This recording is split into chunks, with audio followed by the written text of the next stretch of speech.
안녕하세요. 이번 시간에는 우리 사회를 이끌어갈 특수한 직업군 종사자를 육성하기 위해서 특별법을 설치하여 운영하고 있는 특수목적대학의 전형의 예와 지도 방안에 대해서 설명을 드리도록 하겠습니다. 오늘 설명을 맡은 저는 송내고등학교 교사 한준열입니다. 자, 먼저 이 특별법 설치대학은 특수목적대학은 특징이 소인수 선발을 하고 있죠. 그러다 보니까 우리 아이들 수험생 입장에서는 사례수가 적기 때문에 접할 수 있는 정보가 많지 않을 듯 싶습니다. 이럴 때 진학 지도를 하시는 우리 선생님들께서 우리 학생들에게 정확한 정보를 전달해 줄 수 있는 시간이 되기를 희망하면서 설명을 드리도록 하겠습니다. 먼저 특별법 설치 대학은 지금 화면에 보시듯이 여러 대학교가 있죠. 이 중에 이번 시간에는 크게 세 개 파트로 경찰과 군인 장교 육성을 해서 만든 경찰대학과 사관학교, 입시의 특성, 전반적인 특성과 학교별 지원 방법에 대해서 설명을 드리고요. 두 번째로 우리나라 과학기술 분야 인재 육성을 해서 만든 이공계 특성화대학이죠. 켄텍을 포함한 4개 과학기술원에 대해서 설명을 드리고 그 외에 기타 특별법 설치대학으로 실기 비중이 큰 한해종은 오늘 설명해서 약간 제외를 드리고요. 문화재청 소속의 한국전통문화대학이라든가 농수산업 종사자 육성을 해서 만든 농수산대학교 입시에 대해서 설명을 드리도록 하겠습니다. 자, 먼저 경찰대와 사관학교 입시에 대해서 설명을 드리도록 하겠습니다. 먼저 경찰대학교 사관학교 경쟁률을 이렇게 보시면은 굉장히 경쟁률이 이렇게 높죠. 경찰대를 특히 보시면은 2020년에 50대 1 약간 못 미치다가 2021년도부터 80대 1, 90대 1 이상으로 이렇게 급격히 증가한 걸 보실 수 있습니다. 그 이유 중에 하나는 아주 소인수 선발 100여 명을 모집했었는데 2021년도부터 50명으로 선발 인원이 줄었습니다. 나머지 50명은 일반 편입으로 충원을 하고 신입생으로는 50명을 선발하기 때문에 경쟁률이 굉장히 이렇게 높게 나타나고 있죠. 밑에 사관학교도 보시면은 2020년도까지 보면 공사, 육사, 국간사 같은 데가 40대 1이 넘었었는데 2021년도부터 25대 1, 26대 1로 20대 1 정도로 이렇게 줄어드는 걸 보실 수 있습니다. 해군사관학교도 25대 1 정도로 2000년도부터 이렇게 줄어들었죠. 요 이유 중에 하나는 이제 진성 지원자를 가리기 위해서 해사 같은 경우는 2020년, 뭐 나머지 사관학교는 2021년도부터 지원 동기서를 이렇게 받고 있습니다. 지원 동기서를 받다 보니까 진성 지원자 실질적인 경쟁률이라고 보시면 되죠. 그럼에도 불구하고 20대 1이 넘는 매우 높은 경쟁률을 보이는 걸 볼 수가 있습니다. 경쟁률만 높은 것이 아니고 실질적으로 경찰대나 사관학교 준비하는 수험생들 보면 성적이 굉장히 높은 친구들이 많이 준비를 하고 있죠. 그러다 보니까 굉장히 세밀하게 준비를 해야 될 것 같습니다.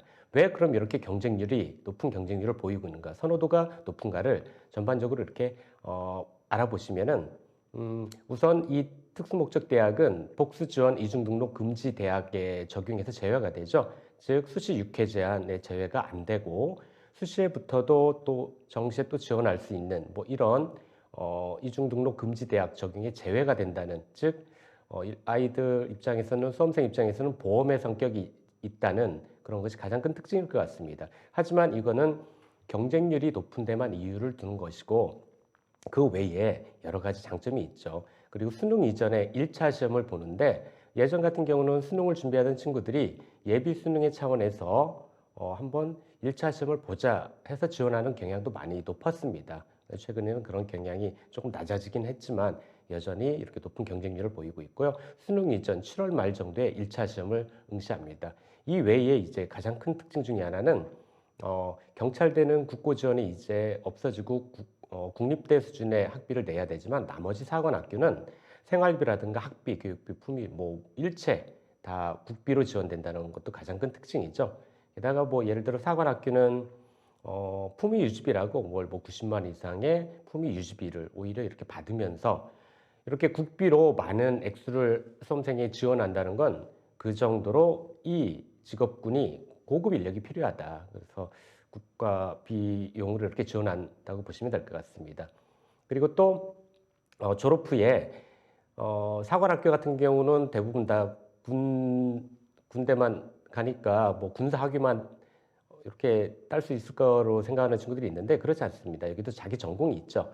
그래서 학위를 2개 딸 수가 있죠. 문학사라든가 이학사, 공학사 학위를 취득할 수가 있습니다. 예를 들어 나는 기계공학을 전공하고 싶다. 기계공학과가 있죠. 가서 전공을 하고 학위를 2개 받을 수 있다는 것은 무슨 장점이냐면 나중에 사관학교 졸업하고 군장교 생활을 하다가 내가 맞지 않다, 군대 맞지 않다. 그럴 경우에는 전역을 할 수가 있죠. 물론 의무 복무 기간이 있지만 5년 정도 이후에 전역을 하여 자기가 배운 전공을 살려서 제2의 삶을 살 수도 있다는 그런 장점을 또 가지고 있는 것 같습니다. 그리고 또 국내외 일반 대학원이나 석박사 과정 파견교육, 뭐 위탁교육, 스타교육 이런 거를 국비로 다 지원해 준다는 그런 장점도 있고요. 무엇보다도 가장 큰 장점은 졸업과 함께 취업이 곧바로 된다는 그런 장점을 가지고 있는 직업군이죠. 자, 경찰대 사관학교는 앞서 설명드렸듯이 병역 의무가 있죠. 경찰대 같은 경우는 병역은 일반 학생과 동일합니다. 이제 그래서 뭐 전경제도가 없어졌기 때문에 전환복무제도가 폐지됐습니다. 그래서 경찰대는 일반 학생과 동일하게 군대를 갔다 와야 되지만 경찰대를 졸업한 이후에 의무 복무 기간이 있습니다. 의무 복무 기간이 6년 정도가 되죠. 최근에는 물론 6년을 다 안 채우고 다른 뭐 의전환이 아니죠. 뭐 다른 길로 이렇게 갈 때는 기존에 받았던 비용을 다 이렇게 뭐 환불을 한다면은 다른 길로 이렇게 가는 경우도 많이 있습니다. 그 외에 이제 사관학교 같은 경우는 6년 복무 기간이 있고요. 공군 사관학교에 조종 같은 경우는 10년 의무 복무 기간이 있습니다. 조종은 15년 의무 복무 기간이고요. 일반적으로 10년 의무 복무 기간이 있지만 본인 희망에 따라서 5년 차에 전역도 가능합니다. 군대가 안 맞다 그러면은 5년 차 동안에 전역을 하고 기존에 받았던 다른 전공을 살려가지고 제2의 삶을 살 수도 있다는 공군사관학교는 15년 의무 복무기간이지만 또 의무 복무기간을 채우고 나오면 민간항공으로 이렇게 많이 빠지기도 하죠. 자, 전형별 모집인원과 모집인원에 대해서 간단히 보도록 하겠습니다. 경찰대는 아주 소인수 선발을 합니다. 보시듯이 50명을 선발을 합니다. 그중에 일반 전형으로 44명이고요. 농어촌 학생 3명, 한마음 무궁화 전형은 기초 생활보호 대상자의 자격이 주어지는 전형으로 한 3명 정도 모집을 하죠. 소인수로. 그리고 경찰대 같은 경우는 남녀 통합 선발을 합니다. 분리 여성 할당 비중을 두는 게 아니고 통합 선발을 해서 예년보다도 여학생들의 합격 비중이 굉장히 높아졌죠. 국군 간호사관학교 같은 경우는 보시면은 일반 전형과 특별 전형이 있고요. 특별 전형은 일반 대학교에서와 똑같이 특별한 자격 조건이 주어지는 친구에게 주어지는 것이고 일반 전형 중심으로 보시면은 뒤에 보시는 사관학교 다 똑같습니다. 우선 선발과 종합 선발이 있어요. 일반 대학 기준으로 우선 선발은 수시 모집이다. 쉽게 이렇게 이해하시면 될 것 같고요. 종합 선발은 수능이 포함되는 정시 모집과 유사하다. 이렇게 이해를 하시면 됩니다. 그래서 우선 선발, 종합 선발, 사관학교 이렇게 분리되는데 다른 점 중에 하나는 우리 일반 대학교는 수시 모집은 9월에, 그다음에 정시 모집은 1월 초에 이렇게 지원을 하지만 사관학교 경우에는 지원은 똑같이 합니다. 똑같이 앞서 이제 6월 정도에 경찰대는 5월에 하고요. 이렇게 지원을 하고 일반에서 만약 1단계 통과하고 선발에 제외가 된 수험생들이 그대로 이렇게 종합 선발로 자연스럽게 넘어가는 것이라고 이렇게 보시면 되고요. 국군 간호사관학교는 소인수로 아주 선발을 하죠. 90명 정도 선발을 하고요. 남학생도 선발을 합니다. 10% 정도의 남학생 선발 비율을 별도로 정해서 선발을 하고 인문 자연어로 분리해서 선발을 합니다. 우선 선발, 수시에서 우선 선발, 수시와 같은 우선 선발에서 거기 학교장 추천과 일반 우선이 있는데 이건 1단계 통과하고 그 중에 합격된 학생 중에 학교장 추천을 추후에 이렇게 추천하는 것이라고 보시면 됩니다. 종합 선발은 수능이 나중에 포함된 거라고 보시면 되고요. 다음 육군 사관학교 중에 가장 많은 모집 인원을 선발하고 있죠. 330명인데 여기 역시 우선 선발과 종합 선발로 분류가 됩니다.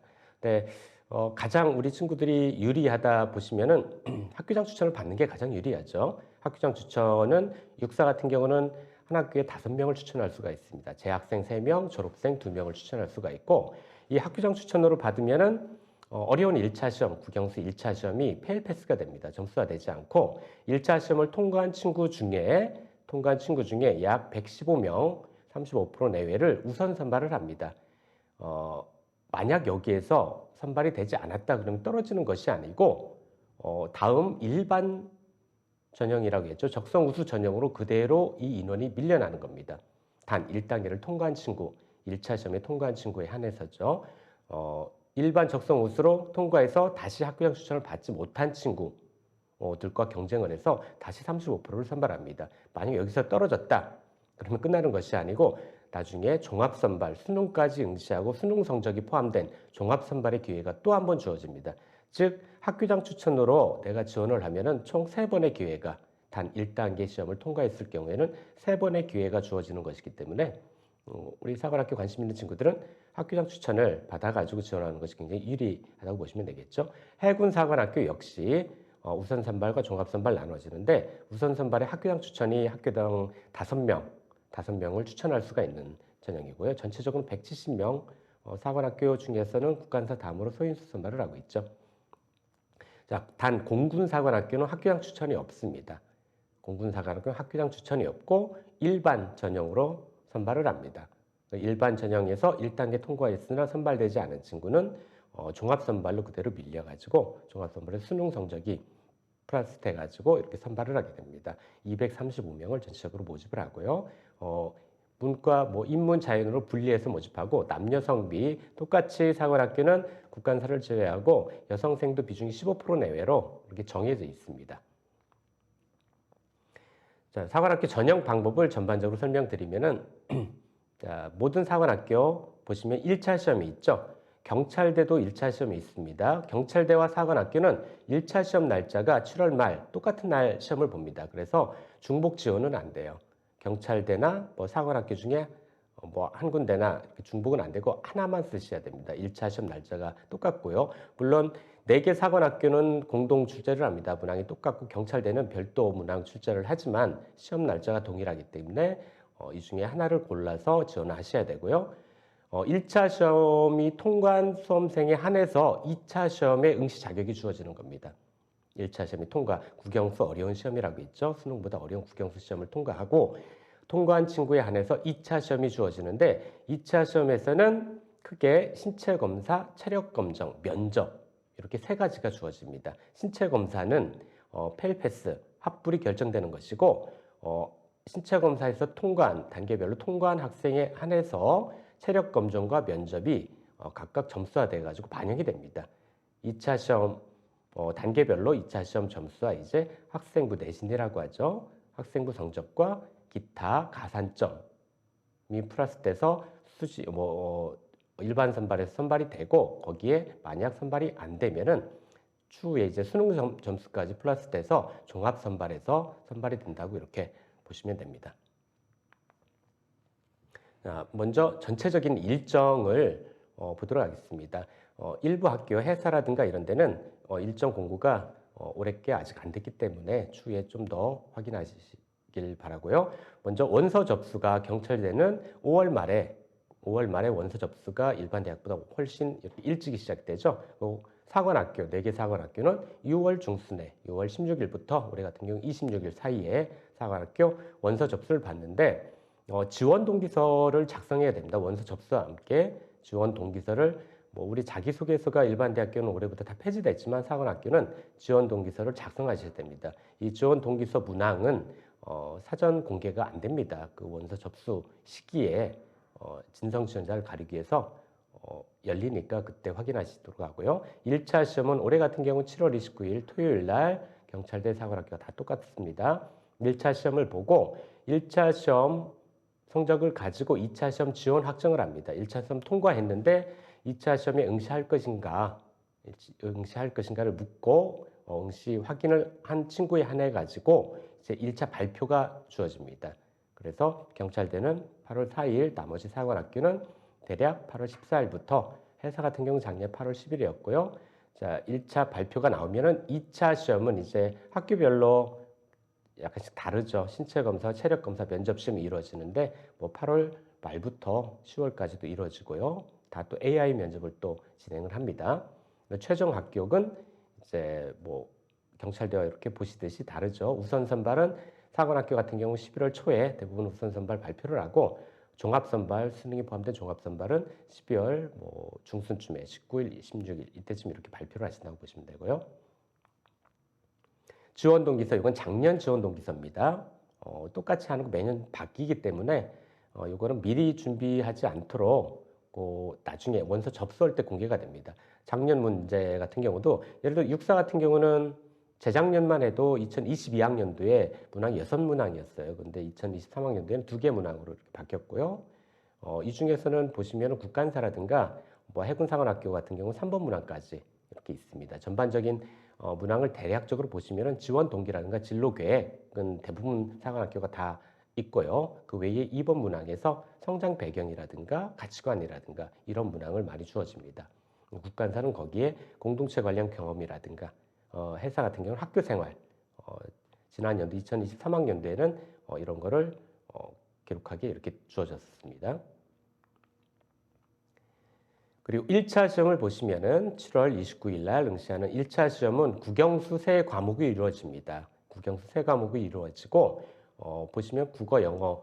근데 영어에서 이제 듣기 평가는 제외가 되고요. 보시면은 경찰대 같은 경우는 독서문화 이 공통 과목에서 사관학교 똑같죠. 국어 같은 경우는 독서문화 공통문항에서 이렇게 출제가 됩니다. 영어 같은 경우도 영어 1, 영어 2에서 출제가 되고요. 수학 같은 경우는 공통과 인문계열 수능 응시자 희망자는 뭐 확률과 통계, 미적 기하 중에 선택을 하시면 되고 자연계열 분류를 하게 돼 있습니다. 미적 기하 중에 택 1 이렇게 하게 돼 있습니다. 자, 1차 시험 통과자에 한해서 2차 시험을 응시할 수가 있는데 2차 시험은 신체 검사, 면접 이렇게 본다고 했죠. 체력 검사가 있는데 신체 검사는 페일 패스로 규정이 되는 겁니다. 페일 패스로 페일 패스 보시면은 이게 BMI 지수로 나누어지는데 BMI 지수는 키의 제곱을 몸무게를 키의 제곱으로 나눈 숫자를 얘기하는 거죠. 예를 들어서 키가 한 170이 된다. 그럼 1.7 곱하기 1.7를 나중에 한 170 정도 되는 친구가 한 70kg 정도 돼. 그러면 BMI 지수 보면 한 24 정도가 될 거예요. 그럼 1급 정도가 나오겠죠. 이렇게 BMI 지수를 통해 가지고 신체 검사 페일 패스를 나누고 그 다음에 신체 검사 중에서도 공군사관학교와 경찰대는 일반 사관학교에 비해서 좀 더 까다롭다고 보시면 되죠. 특히 공군사관학교는 시력, 눈에 대한 정밀 검사가 필요하고 경찰대 같은 경우는 특이하게 보시면은 뭐 색각이라든가 신호등을 또 봐야 되니까 색각 이상 이런 것도 보고 문신도 보죠. 우리 조폭과 구별을 해야 되겠죠. 문신도 경찰대로 준비하는 친구들은 혐오적인 문신을 하지 않도록 이렇게 또 안내가 가야 될 것 같고요. 자, 구체적인 내용은 학교별 세부 설명을 드릴 때 다시 설명을 드리도록 하겠습니다. 이렇게 신체 검사가 이루어지고 신체 검사에서 통과한 친구에 한해서 체력 검정이 이루어집니다. 2차 시험 중에 체력 검정은 경찰대를 제외하고는 나머지 사관학교 다 똑같습니다. 오래 달리기, 윗몸 일으키기, 팔굽혀펴기 3개 종목이 있습니다. 그 중에서도 오래 달리기는 남학생 같은 경우 1500, 여학생은 1200m인데 불합격 사례가 있어요. 그리고 15등급 이하로 되면 우선 선발에서 제외가 됩니다. 그리고 아예 15등급 이하로 보시면은 뭐 예를 들어서 뭐 7분 30초 이하다 그러면은 나머지가 우수해도 그냥 불합격 판정이 되고요. 윗몸 일으키기와 팔굽혀펴기도 보시면은 쉽지 않죠. 우리 아이들 시켜보면 생각보다 굉장히 못합니다. 2분에 윗몸 일으키기 80회 정도 남학생, 여학생 70회 정도를 해야 1급을 받을 수 있는 정도가 되고요. 팔굽혀펴기도 그렇죠. 팔굽혀펴기도 70회, 35회. 특히 경찰대 같은 경우는 작년부터 여학생 같은 경우는 무릎을 땅에 대고 했었는데 이제 남학생하고 똑같은 조건으로 팔굽혀펴기를 하게 됩니다. 그리고 실질적으로 사관학교라든가 이런 데 보면 체력검정 동영상이 상세하게 안내가 돼 있습니다. 봉을 잡고 한다든가 뭐 일반적으로 아이들 하는 것보다는 굉장히 까다롭게 나오기 때문에 준비하는 친구들 안내가 필요할 것 같고요. 자, 경찰대는 여기 체력 검사를 보시면 약간 다르죠. 뭐 악력이 있죠. 우리 수갑 채우듯이 손에 악력을 추가로 보고 단거리 달리기가 있죠. 50m 단거리 달리기가 있고요. 왕복 달리기는 이제 오래 달리기라고 보시면 되고요. 나머지 팔굽혀펴기, 윗몸풀기는 똑같이 진행이 되고요. 여학생 같은 경우도 팔굽혀펴기, 윗몸풀기 이런 것이 남학생하고 똑같은 조건으로 이루어진다는 것이 특징입니다. 그리고 한 종목이라도 여기 1점 맨 최하 점수를 받으면 불합격됩니다. 그냥 체력 검정에서도. 자, 그다음에 이제 면접이 있는데 면접도 굉장히 중요하죠. 상관학교 2차 시험 중에 비중이 가장 높은 것이 면접이라고 보시면 됩니다. 예를 들어서 육사 같은 경우 MMI 면접 여러 가지 방이 있죠. 여러 가지 방에서 MMI 면접을 실시하는데 보시면은 여러 가지 예시로 이렇게 보시면 됩니다.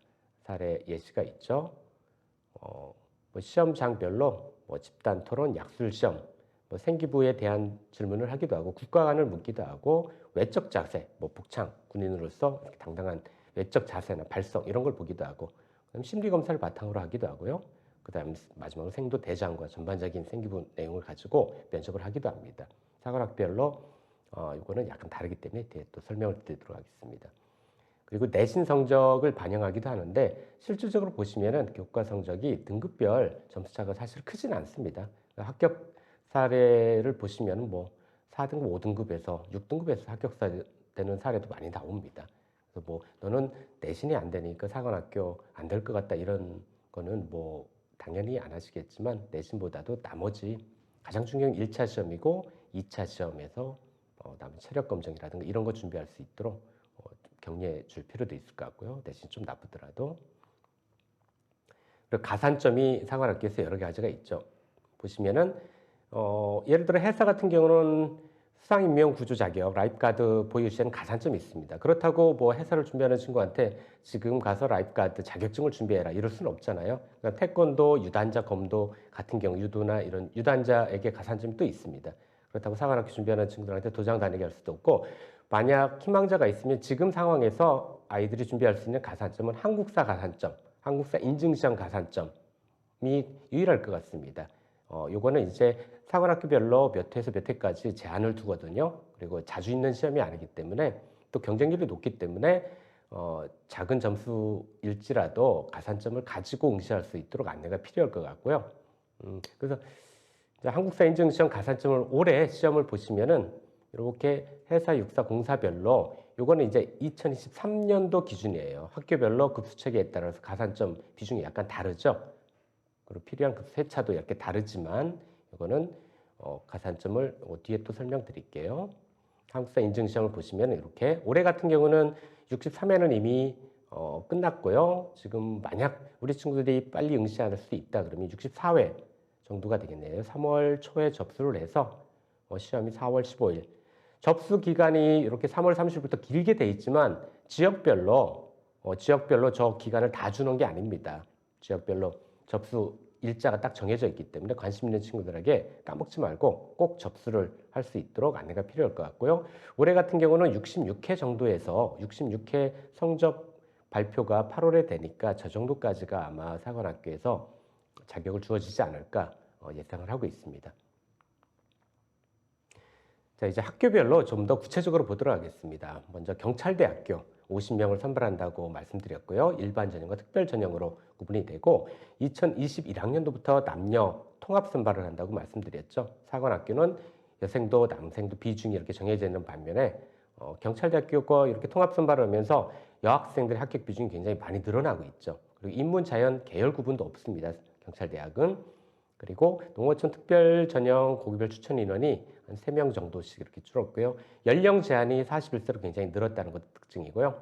자, 전반적으로 이 사관학교도 법학과 행정학과가 있습니다. 이거는 2학년 지나갈 때 자기가 이렇게 고를 수가 있죠. 자, 1차 시험, 어려운 1차 시험은 국영수 이렇게 3과목을 보고요. 뭐 영어는 듣기 평가가 미실시가 됩니다. 그리고 출제 범위는 보시면 이렇게 공통 과목에서만 출제가 된다는 거 보시면 되고요. 2차 시험에서는 신체 검사, 체력 검사, 면접, 인적성 검사를 이렇게 본다고 했고요. 신체 검사는 앞서 설명드렸듯이 경찰대도 굉장히 까다롭죠. 결과 기준 미달 시에는 그냥 불합격이 됩니다. 그리고 인적성 검사 결과 면접 자료로 활용되고요. 체력 검사나 면접 시험은 진행에 따라서 뭐 합불 결정한 이후에 합격자에 한해서 최종 사정의 점수가 이렇게 반영되는 단계를 거칩니다. 신체 검사는 보시면 굉장히 이렇게 까다롭습니다. 뭐 색각이나 청력, 혈압 이런 것도 보고 문신도 본다고 말씀드렸고요. 뭐 사시라든가 이런 것도 보고요. 그리고 체력 검사도 굉장히 악력이 점수에 따라서 뭐 일반적으로 합격되는 사례를 보면은 굉장히 높은 점수에서 앞쪽에서 이렇게 많이 합격되는 사례를 볼 수가 있습니다. 면접도 작년도에 붙은 친구의 예시를 보시면은 창의 면접, 인적성, 토론 이런 식으로 분류가 돼서 면접이 운영되는데, 창의 면접에서는 뭐 자신의 예를 들어서 자신의 가치를 돈으로 매기시오 이런 면접 문항이 주어지기도 했고요. 인적성에는 경찰하면 떠오르는 한 단어가 뭡니까? 이런 식으로 뭐 여러 가지 예시가 있죠. 그다음 토론, 국의, 선양, 병역 특례에 대한 찬반이라든가 이런 시사적인 문제가 면접에서 제시가 되기도 합니다. 경찰대학교 최종 사정을 보면은 경찰대학교는 뭐 우리 사관학교와 같이 수시 뭐 우선 선발, 종합 선발이라는 개념이 없고, 최종 사정 1차 시험 성적과 체력 검사 성적과 면접 시험 성적, 그다음에 학교 생활 기록부 성적과 그다음에 대학 수학 능력 시험이죠. 대학 수학 능력 시험이 50% 제일 많은 비중을 차지하죠. 이렇게 다 종합돼서 최종 사정이 이루어집니다. 경찰대에 합격하는 친구들 성적을 보면은 굉장히 높은 고득점 아이들, 의대 쓰는 친구들 성적이 경찰대를 많이 지원을 합니다. 그 정도 수준에서 많이 지원해서 합격하는 경우를 많이 보고요. 자, 여기 보시면 밑에는 이제 수능 같은 경우는 나머지 국수담은 표준 점수 환산해서 반영하고, 영어는 등급별 환산 점수를 이렇게 반영한다는 거 보시면 되고요. 한국사는 환산 점수에서 등급별 감점을 적용하고요. 다음은 이제 국군 간호사관학교에 대해서 조금 더 구체적으로 보도록 하겠습니다. 우선 일반 전형과 특별 전형 분리된다고 말씀드렸고요. 우리 우선 선발, 학교장 추천 남녀 비중 이렇게 분리가 돼서 인문 자연이 조금 더 많이 선발을 합니다. 17명, 자연에서 25명 선발을 하고, 남학생은 10% 내외, 그러니까 뭐 9명 정도 내외로 선발을 하겠죠. 그리고 1단계 통과한 이후에 학교장 추천을 먼저 선발을 하고, 거기에 불합격한 친구들에게 우선 선발을 하고, 나중에 수능이 거기에서 불합격된 친구들은 수능 점수가 합해져 가지고 종합 선발로 이루어진다고 말씀을 드렸고요. 전형 방법은 앞서 설명드렸듯이 이렇게 1차 시험 통과 학생에 한해서 2차 시험 체력 면접을 응시하고요. 그 다음에 학생부 교과, 비교과가 들어가는데, 비교과는 이제 출결 들어간다고 보시면 됩니다. 가장 높은 비중을 보시면 2차 시험에서 면접의 비중이 여전히 높죠. 다른 사관학교 역시 면접이 굉장히 중요합니다. 자, 지원 동기서, 이건 2023학년도 예시고요. 다른 사관학교에 비해서 문항이 좀 더 많았죠. 지원 동기, 가치관, 공동체 관련 경험, 그 다음에 이런 것 등이 이렇게 3개의 문항이 주어졌고요. 뭐 올해 어떻게 바뀔지 모르지만 일반적으로 지원 동기는 매년 이렇게 주어질 것 같습니다. 준비하는 친구들 이것도 미리미리 지원 동기가 있다는 거, 지원 동기 정도는 가안도로 작성해 놓는 것도 필요할 것 같습니다. 체력 검정은 타 사관학교 똑같이 3가지 종목을 본다고 말씀드렸고요. 남녀 이렇게 등급별로 기록은 약간씩 다르게 주어집니다. 발급협회계도 남자는 뭐 예를 들어 2분의 64회 이상이 1등급이라면 여학생은 30회 이상 이렇게 약간 달리 주어진다는 것이 특징이고요. 불합격 기준을 보시면 오래 달리기에서 15등급 미만은 아예 불합격이 된다고 말씀드렸습니다. 자, 공군사관학교 아주 요즘 파일럿 때문에 가장 선호가 이렇게 높은 사관학교 중에 하나죠. 235명을 선발하고 남녀 비중을 분리해 가지고 선발을 합니다. 인문 자연으로 또 분리해서 선발하고, 자연 계열 모집 인원이 많습니다. 우선 선발을 보시면은 이 공군사관학교는 나머지 사관학교와 달리 학교장 추천이 없다고 말씀드렸고요. 일반 전형에서 1차 시험을 통과한 학생에 한해서 신체 검사를 또 정밀적으로 보고, 그 다음에 거기에서 패스한 친구들에게 체력과 면접을 통해 가지고 이렇게 선발을 하죠. 자, 그리고 또 종합 선발은 정원의 20% 내외에서 우선 선발에서 비선발된 대상을 한해서 이제 수능 성적이 포함된 성적으로 이렇게 46명을 선발을 합니다. 전형 방법은 앞서 설명드렸듯이 1차 시험의 비중이 가장 높고, 가장은 아니죠. 1차 시험을 통과해야 되고 수능의 성적이 가장 높죠. 1차를 통과하고 수능, 즉 공군사관학교는 붙는 친구들 보면 수능 열심히 준비하셔야 됩니다. 어차피 1차 시험도 어려운 수능과 같으니까 수능 준비하고 체력 검사 어느 정도 되면은 합격 가능성이 굉장히 높다고 보시면 됩니다. 지원 동기서 역시 이렇게 두 개 문항으로 주어져 있고요. 작년에 지원 동기 및 계획 포부, 성장 배경과 가치관에 대한 질문이 이렇게 주어졌습니다. 2차 시험은 뭐 체력 검정은 타 사관학교와 똑같이 3개 종목으로 이루어지고 신체 검사가 타 사관학교에 비해서 굉장히 세밀합니다. 특히 이제 눈 때문에 절반 40% 이상 불합격되는 사례를 볼 수 있습니다. 그리고 미리 물론 증빙 서류를 제시하면은 구제가 될 수는 있지만 눈에 대한 수술을 만약 한다면은 선발에서 예전 같은 경우는 제외가 됐기 때문에 공군사관학교를 하고자 하는 학생들은 미리 공사에 전화해서 관련된 병원, 지정 병원을 안내받고 그 병원에 가서 공사 갈 수 있는 내가 눈 상태인가를 안내받는 것도 필요할 것 같습니다. 거기에서 공사가 불가한 시력이다 그러면 다른 사관학교로 이렇게 돌려야겠죠. 시력에서 한 40% 가까이 이상이 매년 불합격되는 사례를 볼 수 있습니다.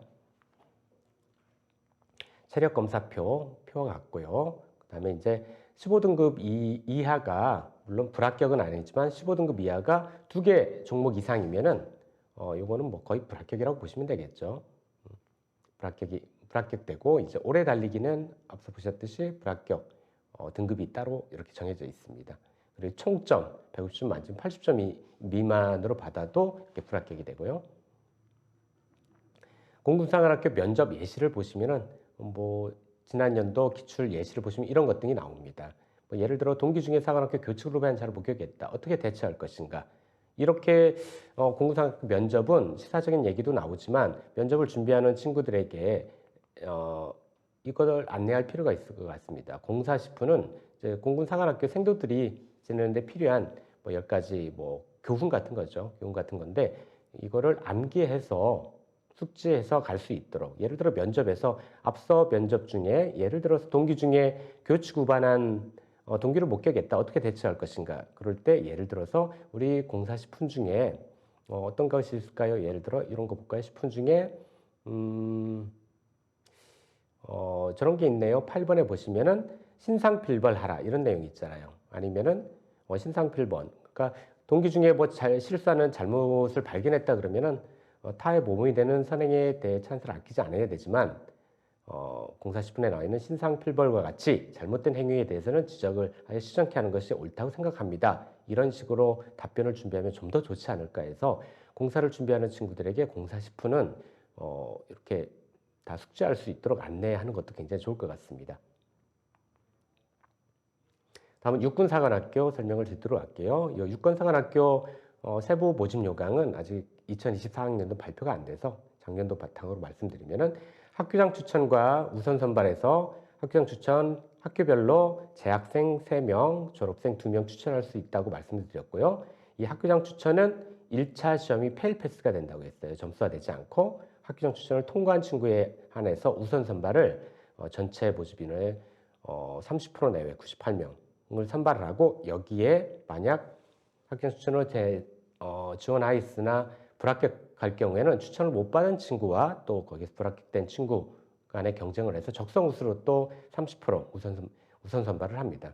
만약 여기에서 불합격되면은 수능이 점수가 포함된 종합 선발로 35% 정도가 이렇게 밀려나는 것이라고 보시면 되고요. 단 최초 지원할 때 밑에 특별한 자격 조건에 한해서 지원하는 특별 전형이 있죠. 중복 지원은 안 됩니다.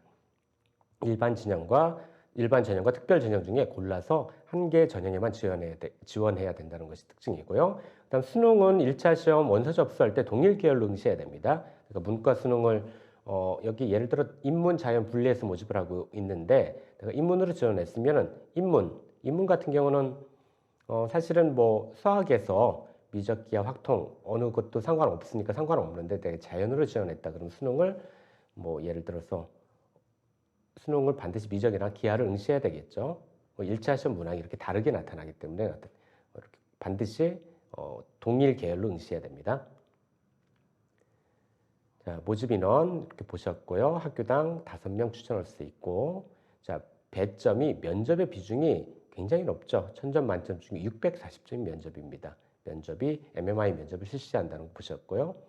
내신은 200점이지만 기본 점수가 많이 주어지기 때문에 실질 방역률은 저보다 훨씬 낮고 면접이 굉장히 중요하다. 체력 검정과 면접. 우선 1차 시험을 통과하고 그 다음에 이제 다 떨어지더라도 1차 시험만 통과하면은 수능 열심히 준비하면은 종합선발에서 또 다른 기회가 있기 때문에 끝까지 사관학교를 준비하는 친구는 수능까지 열심히 준비할 수 있도록 안내가 필요할 것 같습니다.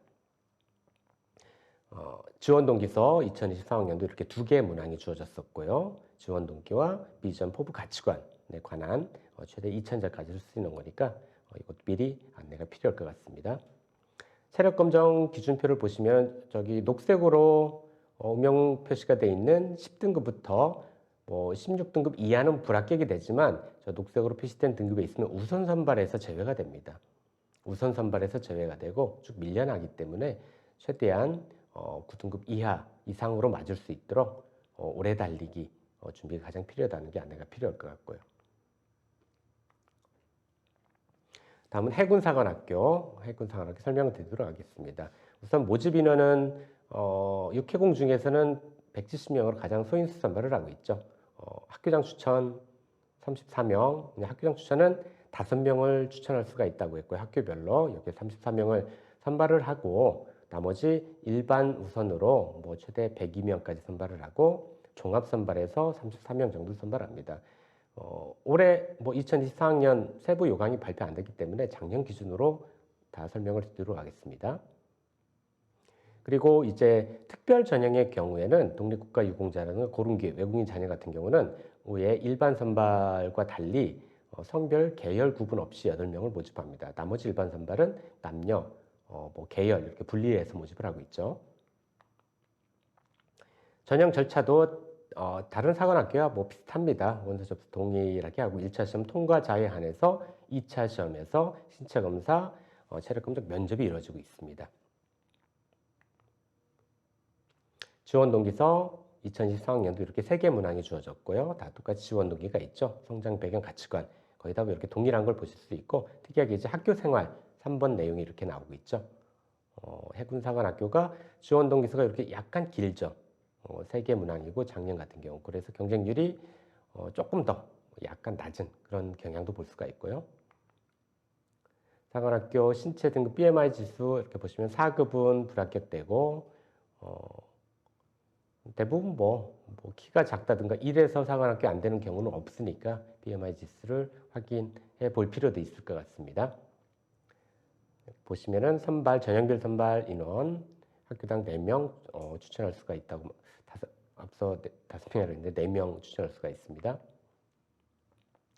면접 예시를 보시면은 이렇게 MMI 면접을 보는데 그래도 첫 번째 방에서 뭐 자신의 강점, 약점 예시를 보시면 이런 문항들이 이렇게 출제가 됩니다. 두 번째 방에서는 뭐 대인관계 장점, 단점 이런 거 나올 수도 있고 세 번째 종합 판단을 이렇게 하기도 하고요. 사관학교에서 주로 뭐 거의 매번 나오는 문제죠. 우리의 주적이 어디라고 생각하는가? 자, 주적이 어디라고 생각하는가는 본인의 생각도 있겠지만 일반적으로 조금 보수적인 답변을 준비할 수 있도록 안내가 필요할 것 같습니다. 사관학교 같은 경우는 일반적인 다른 대학보다 약간 보수적인 접근이 필요할 것 같습니다. 자, 지금까지 경찰대 사관학교에 대해 설명드렸고요. 다음은 우리나라 이제 과학 분야 선두 인재 육성을 해서 만든 이공계 특성화대학에 대해서 설명을 드리도록 하겠습니다. 이공계 특성화대학은 뭐 우리 켄텍을 포함해서 4개 과학기술원이 있죠. 이 전반적인 특징을 보시면 역시 사관학교 똑같이 복수 지원과 이중 등록 금지 대학 이렇게 적용해서 제외가 된다는 특징이 있죠. 즉 보험의 성격이 있다는 특징이 있습니다. 요거 뭐 이공계 특성화대학은 뭐 전반적으로 학과 구분 없이 기초학부로 선발을 하죠. 기초학부로 선발해서 추후에 입학 이후에 이제 본인의 전공을 선택하는. 하지만 지원할 때는 학업 계획을 뭐 이후 대학원까지 연결해서 준비를 하는 게 좋을 것 같습니다. 면접이라든가 자기소개서 같은 거 쓸 때 보면은 자기 학업 계획에서 구체적인 세부 전공까지 거론을 해서 면접을 답하는 것을 굉장히 선호하는 것 같습니다. 특기자 전형이 일반 대학에서는 특기자 전형이 굉장히 폐지되는 추세인데 여기 이공계 특성화 대학에서는 특기자 전형이 유지가 되고 있습니다. 단 켄텍은 제외가 되고요. 나머지는 특기자 전형이 유지가 되고 하지만 이 특기자 전형이 일반고 대상으로는 뭐 지원 대상자가 거의 없을 것 같아요. 우리 일반고 친구들은 학교장 추천 전형으로 주로 지원을 하겠죠. 학교장 추천은 켄텍과 유니스트에서는 학교장 추천이 없습니다. 카이스트, 지스트, 디시스트에서 각각 학교당 2명 추천할 수가 있는 자격이 주어지죠. 그리고 요 이공계 특성화 대학도 대부분 이제 수시로 많이 선발을 하죠. 수시 98% 이상 수시로 선발하고 학생부 종합점 선발로 하다 보니까 수능 최저학력 기준을 적용하지 않습니다. 물론 뭐 과고 친구들 수능 준비를 잘 못하는 과고 친구들 고려한 경우도 있겠지만 수능 없이 수능이 포함된 정시에서 아주 소인수로 선발을 하지만 대부분 학생부 종합점 전형으로 선발을 한다. 것이 특징이고요. 그리고 종합점 대부분 학교가 1단계 서류 평가를 하고 2단계 면접 평가를 하는데 단 유니스트는 면접 평가도 제어가 됩니다. 특기자 전형에서만 면접이 있는데 일반고 친구들은 특기자 전형을 일반 전형으로 활용하기 때문에 내가 만약 과학 분야 관심도 있지만 면접이 약하다 그러면은 유니스트 같은 데 지원해 보는 것도 안내가 필요할 것 같고요. 자, 그리고 이렇게 주 전공 과정이 대부분 모집단과 기초교육학부라든가 기초학부로 모집을 하죠. 기초학부로 모집을 하지만 대학원까지 이렇게 본인의 전공에 대해서 준비를 해가지고 지원하는 것이 필요하다고 했죠. 예를 들어서 나는 대학원에서 예를 들어 디지스트를 볼까요? 디지스트에 생명과학이 있지만 나는 생명과학 중에서 뇌를 전공하고 싶다. 그러면은 대학원 과정에서 디지스트에는 뇌 전공이 있습니다. 이런 때까지 이렇게 대학원까지 준비를 하고 자기소개서나 면접을 준비하는 게 필요할 것 같고요. 그 다음에 보시면은 우리 뭐 문이과가 공식으로 나눠지지 않지만 문과 친구들도 이공계 특성화 대학을 다 지원할 수가 있습니다.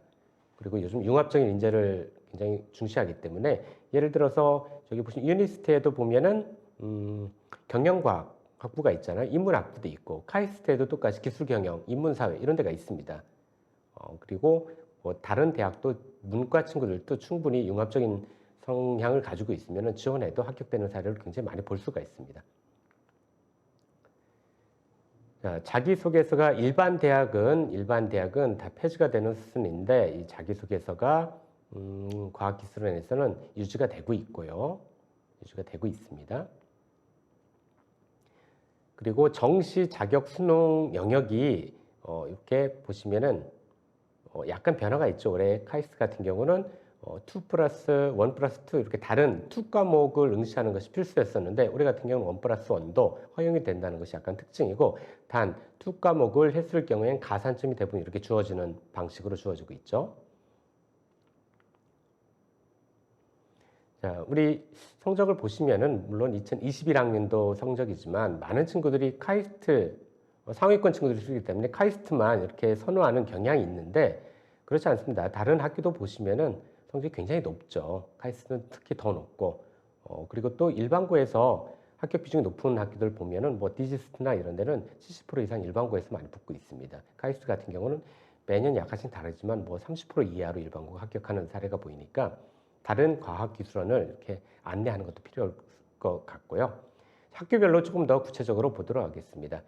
우선 대구경북과학기술원 디지스트를 보시면은 일반 전형 학교장 추천 이렇게 나눠지고 있고 학교장 추천은 2명을 추천할 수가 있다고 했고요. 인원이 약간 작년도에 35명에 30명을 약간 줄은 걸 볼 수가 있습니다. 1단계에서 서류 종합평가로 5배수 내를 선발하고 2단계에서 면접을 통해서 선발하고 다른 학교도 이렇게 다 비슷합니다. 정시에서 소인수로 20명 정도를 선발하고 있습니다.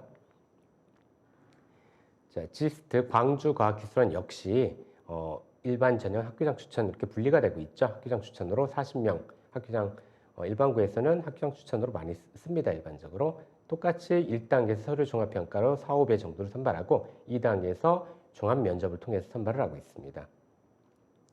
자, 수능에서도 10명 내로 선발을 하고 있고요.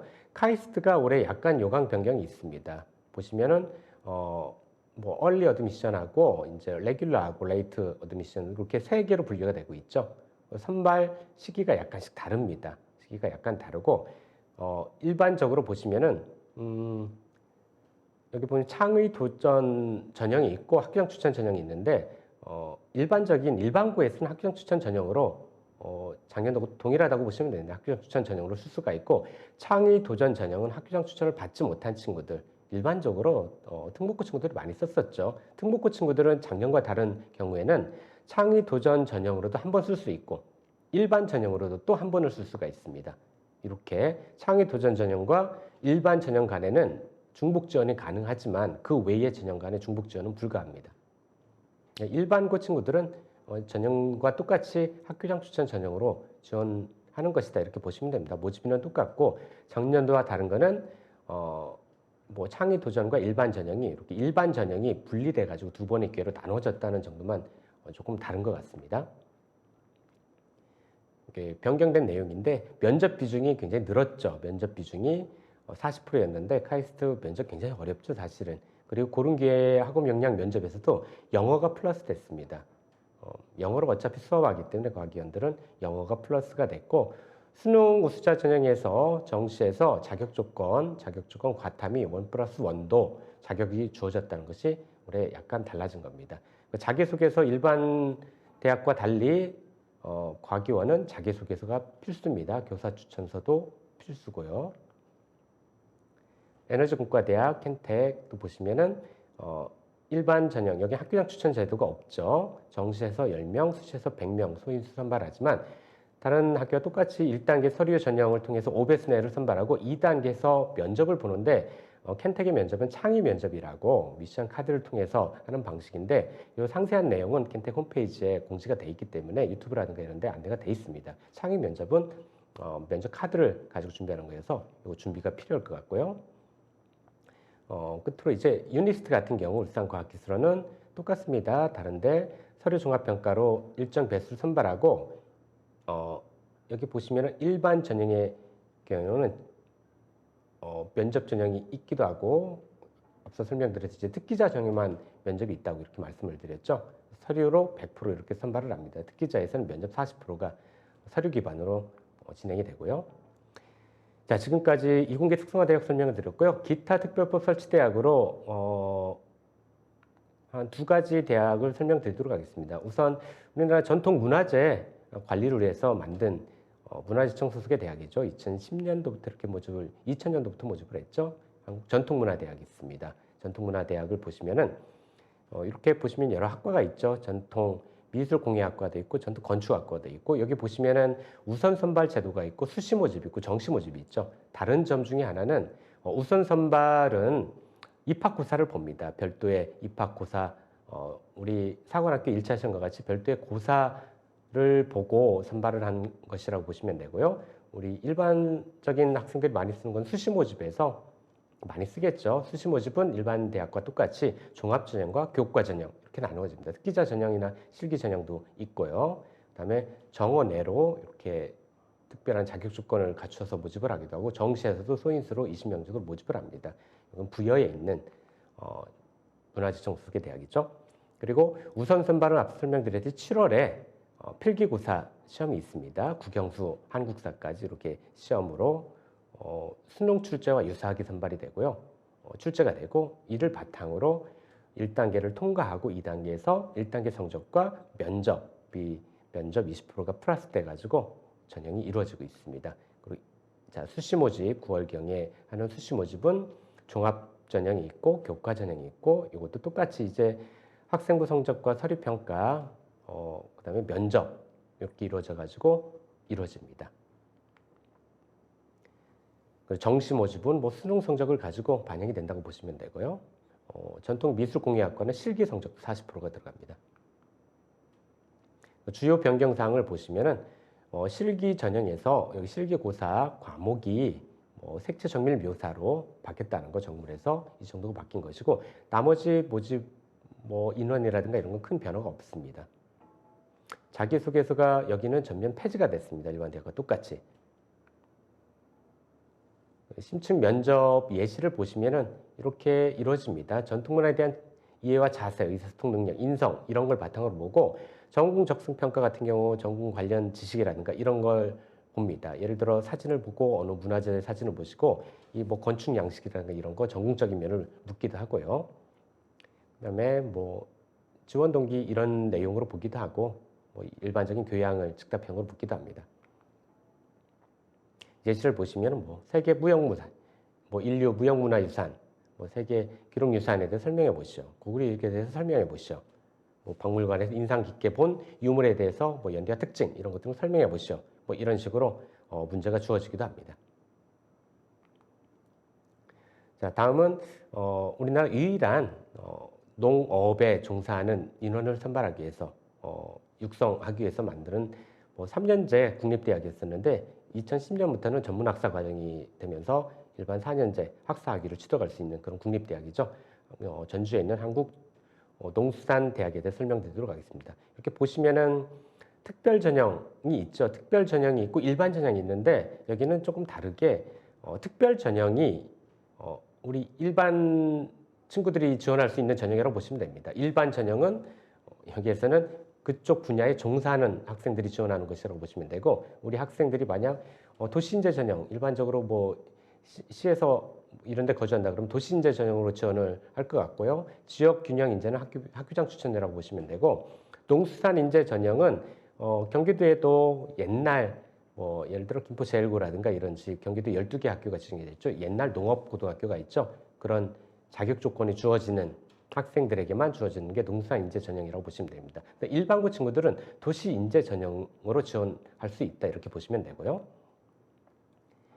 자, 모집학과 모집 단위 이렇게 보시면은 일반 전형 이 분야에 종사하는 친구들 이렇게 학부 모집을 합니다. 그리고 만약 우리가 일반고 친구들이다 도시인재 전형으로 할 때는 자기 전공이 있죠. 뭐 예를 들어 전공에서 보면 한우 전공, 낙농 전공 이런 식으로 전공이 분류가 됩니다. 그리고 지역 균형은 학부로 또 농수산 융합학부라든가 뭐 이런 식으로 나누어져서 분리돼서 선발한다는 것이 특징이고요. 일정도 보시면은 특별 전형 이 종사자들에게 자격이 주어지는 특별 전형 농수산인재 전형이나 우리 일반고 친구들이 쓸 수 있는 특별 전형이 일반고 우리가 쓸 수 있는 전형이라고 보시면 됩니다. 도시인재 전형이 미리 선발을 합니다. 9월에 원서 접수가 시작이 되고요. 종사자 친구들에게 쓸 수 있는 일반 전형은 10월에 모집을 합니다. 그래서 뭐 이렇게 보시듯이 면접고사도 진행이 되고요. 자, 특별 전형 뭐 그다음에 어떤 식으로 반영이 되는가 보시면은 1단계에서 2.5배수 서류평가라든가 교과 영역, 영농 영어 기반이라는 거는 예를 들어서 뭐 과수원을 한다 그러면 과수원이 몇 평이냐, 뭐 양식장을 한다, 양식장의 규모가 얼마냐 이런 것이 점수화돼서 들어간다고 보시면 되고요. 그런 것이 뭐 점수화되는 것이고 만약 우리 친구들이 그런 게 없다 그러면 도시인재 전형에서는 그 영농 영어 기반 성적이 포함이 안 되죠. 교과와 서류평가, 면접, 그 밑에 특별 전형 중에 도시인재 전형 같이 선발이 되는 겁니다.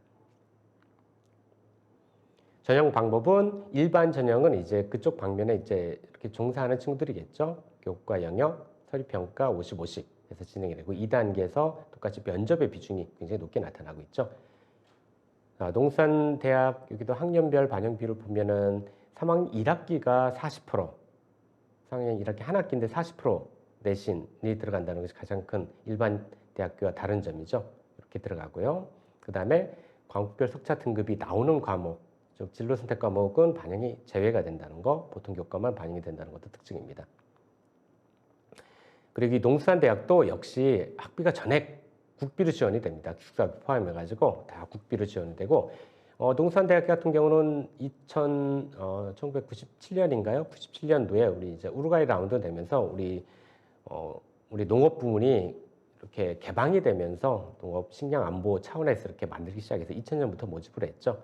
국가 차원에서 전문 농업인, 수산인 육성을 해서 이렇게 만든 거고 영농 영어 정착률이 이 학교를 나온 친구들에 한해서 83%로 굉장히 높습니다. 그리고 의무 영농을 이행하는 그래도 의무 영농이 있죠. 국비로 지원됐으니까 거의 뭐 100% 가까이 다 의무 영농을 한다는 얘기고 의무 영농에 이행하는 친구들의 뭐 평균 소득이 연봉이 뭐 9천만 원 가까이 되니까 굉장히 고소득을 얻을 수가 있죠. 고소득을 얻을 수가 있으니까 농업 분야에 관심 있는 농수산 분야에 관심 있는 친구들에게도 안내가 주어진다면은 새로운 꿈을 꿀 수도 있을 것 같습니다. 국비로 1인 1 자격 취득을 할 수도 있고 단기 해외 연수도 다 국비로 진행이 됩니다. 해외 장기 실습 1년 기회도 제공이 되고요. 여러 가지 혜택이 있죠.